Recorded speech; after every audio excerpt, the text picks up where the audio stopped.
Claiborne County, and I guess my question is for Ms. Dozier.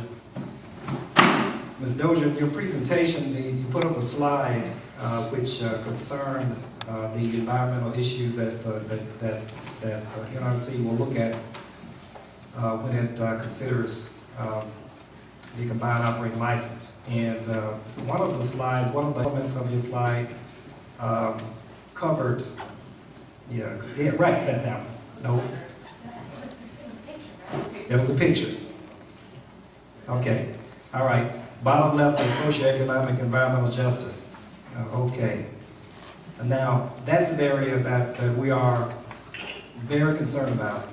When we were in the early site permit discussions with NRC, my impression, in fact, I believe they said that this was the appropriate time to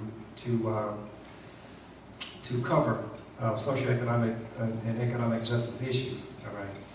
All right. This March 2008, about when in this entire process will it become appropriate for the community to express its feelings regarding environmental justice? And in particular, there's an issue which was brought to the attention of the NRC a couple of years ago involving in lieu tax to this county, which we think operates to the extreme disadvantage of this county, the way it's being done. So I imagine you're going to be hearing about that again, and I just want to know at what point, you know, in this whole scenario, this whole process, will it become the most appropriate time in which to cover the in lieu tax payments to the community? Okay, thank you, sir. Tammy, can you tell us a little bit about that, and then we can go out to others perhaps and make sure that Mr. Espy has complete information on how that might happen. Right. I'll start off.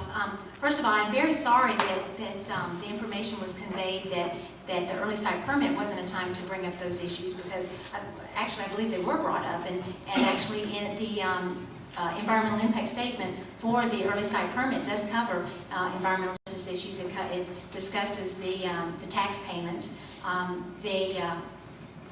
the socioeconomic effects. First of all, let me explain. The socioeconomic effects and environmental justice are a little bit different. The socioeconomics, when we do those reviews, we do look at the demands on social services that are going to be made to the county.